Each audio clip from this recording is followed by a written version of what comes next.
É tudo ou nada. Senão, vai ser um desperdício de tempo e dinheiro. Essas foram as palavras que Gerard Adrian Heineken colocou na carta enviada para a mãe, Ana Gertruida, dando a ideia de comprar uma fábrica de cerveja. Palavras destacadas no livro A História da Heineken, a cerveja que conquistou o mundo, de Barbara Smith, o qual nos baseamos para fazer esse vídeo, e sobre a carta que Gerard enviou para a mãe. Mesmo tendo a possibilidade de torrar a grana que a família acumulou durante os anos anteriores, ele precisava da ajuda financeira para fazer a compra. E Ana tinha um motivo bastante específico para ajudar tanto a empreitada quanto a convicção do filho de que ele poderia resgatar a sorte que a cervejaria um dia teve.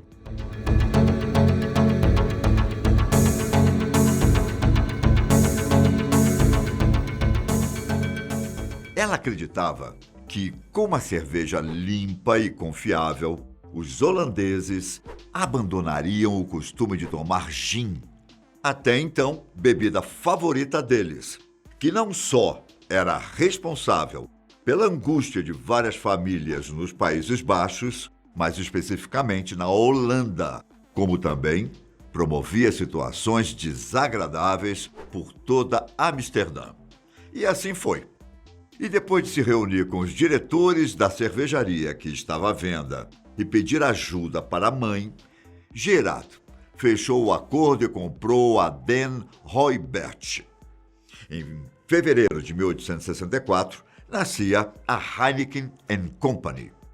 Podemos dizer que essa foi a origem da marca, só que a origem do nome por trás da marca é mais antiga do que parece. A cerveja é holandesa, mas o nome vem da Alemanha, direto da cidade portuária de Bremen. Os Heinekens não tinham o que reclamar por lá. Até mesmo o próprio brasão a família tinha. Só que, em busca de novos ares, diversos membros da família foram para a então República das 7 Províncias Unidas dos Países Baixos, no século XVIII. E então, anos se passaram, o suficiente para que mais 2 gerações dos Heinekens se desenvolvessem. Nesse momento do tempo, eles já tinham chegado em Amsterdã e trabalhavam com a venda de manteiga e queijo, um negócio considerado próspero e bastante holandês para a época, como a própria Barbara Smith conta no livro. Mas os séculos se passaram e um contraponto para essa realidade começou a surgir. Na metade do século XIX, os holandeses ficaram para trás, por conta da constante expansão econômica protagonizada pelos Estados Unidos, Inglaterra e Alemanha, durante a Revolução Industrial. Como se isso não bastasse, o lado financeiro do país estava extremamente abalado por causa das 4 guerras anglo-holandesas e que teve seus resultados refletidos na vida da população. Os franceses e os ingleses começaram a tomar conta do comércio marítimo, por exemplo, e sem condições financeiras, as pessoas ficaram impedidas de cuidar das próprias casas e até mesmo da cidade, que tinha grande parte da população registrada como miserável ou indigente. Só que a família Heineken teve o privilégio ou a perspicácia de ter construído um bom alicerce no comércio de queijo. Mérito esse que vai tanto para o avô quanto para o pai de Gerard, Cornelis Heineken. A situação melhorou ainda mais quando Cornelis se casou com Ana Gertruida van der Palm, uma viúva rica que levou para a nova família toda a fortuna do empreendimento do antigo marido nas Índias Ocidentais. E foi dessa relação que vieram 4 filhos, sendo um deles Gerard, nascido em 1841, o primeiro menino do casal e um dos 3 que conseguiram sobreviver às epidemias da época e chegar até a fase adulta. E da personalidade empreendedora dele, podemos dizer que tudo veio da criação e dos aprendizados sobre valorizar o trabalho duro. Mas de nada adiantava uma personalidade empreendedora sem a expertise do próprio empreendimento. Ainda mais se levarmos em conta o estado incerto da Den Hooybert na época. Mas Gerard era otimista. O jovem mal assumiu o cargo de responsável pela empresa e já estava entrando em contato com conhecidos e clientes da empresa, prometendo coletar os lotes de cervejas que não prestavam. E o que mais chamou a atenção? Produzir um tipo de cerveja seguro e limpo. Digamos que foi o suficiente para alavancar o novo momento da cervejaria, que em apenas um ano duplicou a venda anual de barris. Mas Gerard queria mais. Era uma época de muitos avanços tecnológicos, vários deles que transformariam a produção de cerveja em um trabalho muito mais exato e detalhado do que antes. Termômetro, hidrômetro e máquinas a vapor já estavam disponíveis. Bastava usá-las para deixar o processo cada vez mais industrializado. Mas é claro, para isso ele precisaria não apenas de dinheiro, mas também de espaço. E com mais espaço, maior seria a produção, maior seria a exportação e mais avanços tecnológicos poderiam ser usados em todo o processo. Gerard comprou um grande terreno em Amsterdã, onde hoje está localizado o Museu da Heineken. Inclusive, acredita-se que foi em 1867, o ano em que a nova cervejaria foi inaugurada, que surgiu a famosa estrela característica que encontramos nos rótulos. Tudo por causa do O Pentágono, um estabelecimento que Gerard abriu e que tinha uma estrela posicionada na entrada. E por mais que o jovem Heineken estivesse dando passos promissores em sua caminhada empreendedora, logo ficou claro que sua falta de experiência nos processos de produção poderia colocar em risco o crescimento da empresa. E foi por isso que, em 1869, Gerard levou para o seu time William Veltman Jr., um mestre cervejeiro alemão com uma dedicação obstinada. Dedicação essa que só gerou melhorias e impulsionou as vendas. Era um novo momento para a cervejaria. E, por outro lado, era um novo momento também para Gerard também. O que é uma história de sucesso sem um pouco de amor envolvido, não é? O nome da pessoa que balançou o jovem Heineken era Mary Tyndall, ou melhor, Lady Mary Tyndall, uma moça que vinha de uma longa linhagem de militares, todos de origem escocesa, e que viu o pai se exilar no México depois de alguns problemas envolvendo a esposa do rei Guilherme III dos Países Baixos, a rainha Sofia. É provável que tenha sido nessa época que Gerard a conheceu. Pouco tempo depois, em 1871, Gerard e Mary estavam se casando no Pentágono. Mas precisamos falar sobre uma situação que aconteceu 2 anos antes, em 1869. Durante uma feira internacional em Amsterdã, em que a Heineken Company participou, o estande montado pela Heineken recebeu pouquíssimas pessoas. E enquanto isso, os visitantes faziam filas para experimentar a cerveja que concorria com a holandesa, a cerveja bávara clara. A diferença entre os dois tipos de bebida foi crucial para o futuro do negócio de Gerard. Na época, a maior parte da produção das cervejas holandesas se concentrava em fazer um líquido denso e escuro, conhecido como tipo Ale. Eram cervejas de alta fermentação, ou seja, era utilizada uma temperatura mais elevada para fermentar o líquido, entre 15 e 24 graus. Isso fazia com que o líquido ficasse com uma espuma grossa e bolhas, além de manter as leveduras no lado superior do tanque. Era um processo comum, mas arriscado, já que qualquer contato com micro-organismos poderia acabar com um galão inteiro da bebida. E aí entram os monges bávaros na jogada. Eles descobriram que parte dessas leveduras acabavam no fundo do tanque quando a cerveja era fermentada em baixas temperaturas, de 6 ou 9 até 15 graus. Mesmo que esse processo fosse mais demorado, o resultado compensava, com a produção de uma cerveja mais consistente e leve, conhecida como Lager. Esse novo tipo de cerveja foi um sucesso na Baviera e logo se tornou uma das favoritas dos holandeses no século XIX. E foi pensando nessa grande busca pela cerveja bávara, que parecia ser muito mais do que um gosto passageiro, que Gerard fez com que seu mestre cervejeiro fosse até a Alemanha estudar o novo tipo da bebida. O resultado? Em poucos meses, a Heineken tinha cervejas do tipo Lager na linha de produção. Acredita-se que, logo depois disso, tenha surgido a primeira cerveja que levava o nome de Gerard. Mas havia outras questões que ele precisava resolver. Uma das principais era a concorrência, que surgiu quando a Heineken não conseguiu suprir a alta demanda. Às margens do rio Amstel, 3 famílias construíram uma fábrica cervejeira gigantesca, bem maior do que a da Heineken, com uma capacidade de produção intensa e táticas agressivas de vendas. Se antes Gerard sabia que precisava expandir, a partir de 1872, isso se tornou uma necessidade crucial para que a empresa continuasse crescendo.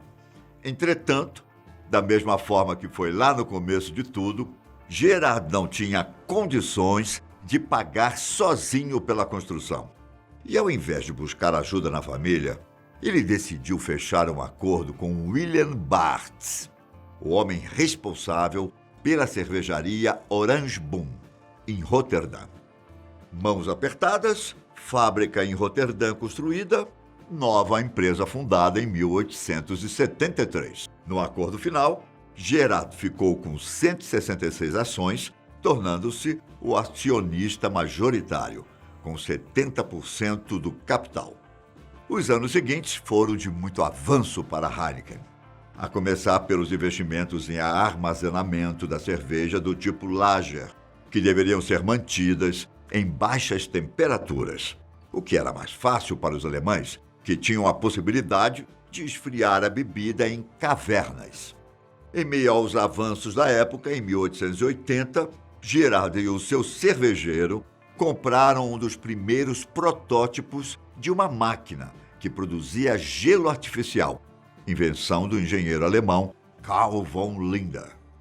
Esse avanço não apenas melhorou a produção, como também fez com que a Heineken entrasse para o comércio de gelo. Inclusive, aqueles foram os anos dos primórdios da cerveja moderna.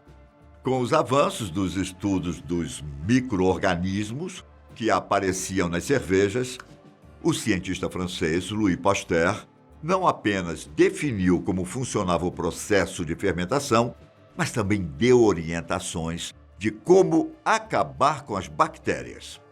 Sendo uma das poucas cervejarias com dinheiro suficiente para investir em um laboratório que seria capaz de remover as células da levedura que faziam a cerveja estragar, a Heineken contratou Hartog Elion para criar a chamada levedura tipo A da Heineken. E a título de curiosidade, Hartog era um dos alunos de Louis Pasteur. Em meio aos sucessos nos negócios, uma coisa incomodou Gerard durante anos: a falta de descendentes. Apenas depois de 15 anos de casamento, em 1886, que nasceu Henri Pierre. E até isso acontecer, o casamento de Gerard e Mary foi alvo de inúmeros boatos envolvendo a falta de fidelidade de Mary, que muitos acreditavam que teria tido um caso com um amigo próximo de Gerard, Julius Petersen. As investigações de uma escritora holandesa diz que Henri Pierre, na verdade, foi fruto de um caso que Mary teve com Julius e que Gerard relutou inicialmente para reconhecer o menino, mas logo aceitou criá-lo como seu próprio filho. No meio de tudo isso, os negócios da família não tiveram problemas. Pelo contrário, a Heineken continuou fazendo mais e mais sucesso nos anos que se seguiram. O único problema foi o tempo. O tempo o maior inimigo do ser humano. E, infelizmente, o de Gerard chegou ao fim em 1893, quando ele tinha 51 anos. De acordo com o livro de Barbara Smith, o empresário estava se organizando para uma reunião quando caiu subitamente. Uma morte repentina que surpreendeu a todos e levou a uma mudança nos negócios. Ao contrário do que muitos sugeriram, Mary continuou na empresa e ainda fez questão de exigir as ações dos diretores como forma de resgatar as ações prometidas por Gerard. No final, ela se casou com Julius, o que reforça as teorias da infidelidade que eu mencionei anteriormente. Só que isso não vem ao caso. O que você precisa saber é que Henry Pierre assumiu a liderança da cervejaria em 1917, depois de um longo caminho em que a empresa foi administrada por um conselho com Mary à frente. Até esse momento do tempo, ele estudou Química na Universidade de Amsterdã, em 1905, e conseguiu um doutorado na área em 1914, mesmo ano em que passou a fazer parte do conselho da Heineken. Crucial para a cervejaria, o trabalho dele como químico ajudou a alavancar a produção em grande escala com técnicas responsáveis por manter a qualidade consistente da cerveja na produção. Uma contribuição não apenas para a qualidade da bebida, mas também para o sucesso da empresa. Ao final da Primeira Guerra Mundial, Henry voltou os olhos para a exportação da cerveja, dando um grande salto em 1927 ao adquirir uma cervejaria em Bruxelas, garantindo a expansão da marca para fora dos Países Baixos. A título de curiosidade, em menos de uma semana depois do fim da Lei Seca nos Estados Unidos, no ano de 1933, a primeira remessa da Heineken chegou em Nova York e por lá a marca ficou até os dias de hoje. Henry deixou de ser o gerente da empresa em 1940, mesmo ano em que o filho dele, Alfred Henry Fred Heineken, começou a trabalhar na cervejaria. Entretanto, ele só assumiu o cargo de presidente do Conselho Executivo em 1971.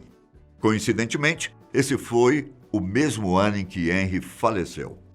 E vale lembrar que, mesmo fora do cargo, Henry continuou envolvido com a Heineken até 1951. Fato é que o reinado de Alfred teve algumas mudanças importantes para a cervejaria. Na época, boa parte das ações da Heineken tinham sido vendidas para outras pessoas, fazendo com que a cervejaria deixasse de ser uma propriedade majoritariamente da família. Só que, com o passar dos anos, Alfred tratou de comprar novamente as ações, fazendo com que a família Heineken assumisse o controle da marca outra vez. Basicamente, o trabalho dele consistiu em expandir a empresa ao redor do mundo. E enquanto esteve à frente da cervejaria, ele foi o responsável por fundar a Heineken Holding, que detinha pouco mais de 50% da Heineken Internacional. E Alfred, é claro, tinha a maioria das ações da holding. Foi um período bastante interessante em que Alfred aumentou o preço das ações da própria empresa ao comprar ou fechar várias outras cervejarias depois da Segunda Guerra Mundial. Lembra da Amstel, a cervejaria que obrigou Gerard a expandir a fábrica? Em 1968, antes de Alfred assumir o cargo de presidente, a Heineken se fundiu com a antiga concorrente.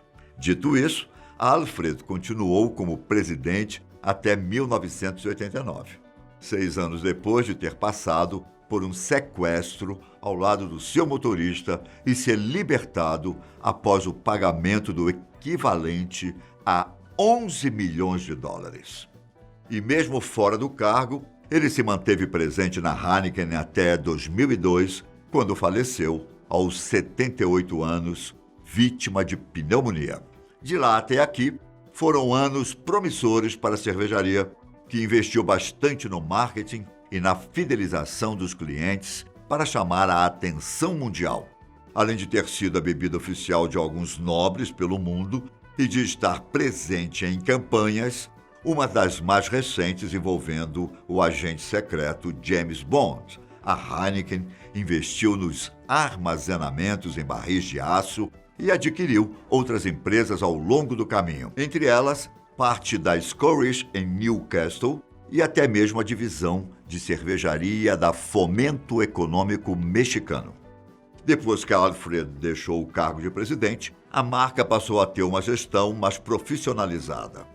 Hoje em dia, após da gigantesca expansão da Heineken, com mais acionistas, investidores e pessoas com ações de empresas que agora fazem parte da marca, a família ficou com 23% das ações, que estão todas nas mãos da atual diretora executiva da cervejaria, Charlene de Carvalho Heineken. Em 2019, a Forbes apontou que ela tinha um patrimônio líquido de pouco mais de 16 bilhões de dólares. Além de ser a patrocinadora oficial da UEFA Champions League, a Heineken tem atualmente mais de 160 cervejarias em mais de 70 países por todo o mundo. E mesmo com a história tão antiga, ela só chegou ao Brasil em 1990. E é seguro dizer que não devem ir embora tão cedo, não é? Em 2017, por exemplo, a empresa comprou a Brasil Kirin, uma subsidiária da Kirin Company, por 700 milhões de dólares. O que eu posso te dizer é que a história da Heineken ao redor do mundo está longe de terminar. E aí, você gostaria de conhecer mais sobre outras marcas famosas? Então deixa sua dica aqui nos comentários que nós podemos trazer para você. Um forte abraço e até a próxima. Tchau!